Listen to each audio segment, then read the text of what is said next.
को बेबे घर अपने खीर दी देग बनाण डई ही ते उत्तों आ गई महल्ले दे विचों एक बीबी ते उन्हें आ वेख्या कि की बनाण डई है, को खीर बनाण डई। उन्हें पूछया भैन की बनाण डई है?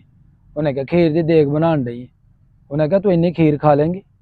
उन्हें कहा आहो मैं इन्नी खीर खा लांगी, मैं पूरा महीना खीर खानी।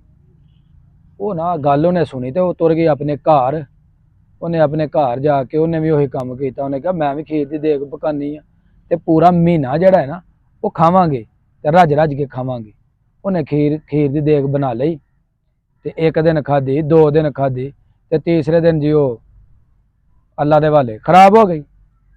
बड़ी परेशान हुई कि मैं इन्ने पैसे लाए सन तो खीर मेरी खराब हो गई है। तो वो जी बीबी वो किस तरह बना के खाती पूरा महीना। उन्हें कहा जाके मैं को पुछनी है। वो को जाती है। उन्हें कहा भैन तू खीर जी किस तरह खा अपना पूरा महीना खानी? मैं तो खीर बनाई है तो एक दिन खाधी, 2 दिन खाधी, तीसरे दिन खराब हो गई। उन्हें कहा अकल दी मारी है खोती है, तू पूरी गल सुनी होंगी तो फिर मैं तेन दसदी ना।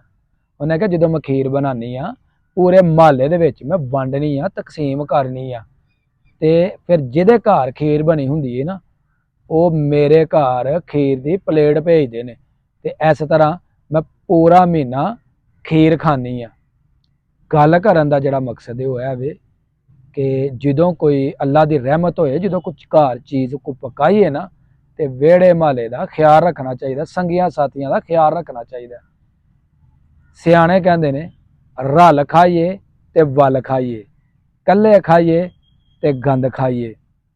अगर मेरी वीडियो लगे चंगी तो मेरी वीडियो ने शेयर कर दियो और मैनू यह भी तुहां दसना कि तुसी कित्थों मैनू वेखण डे हो ते कमेंट करके भी दस्यो जी।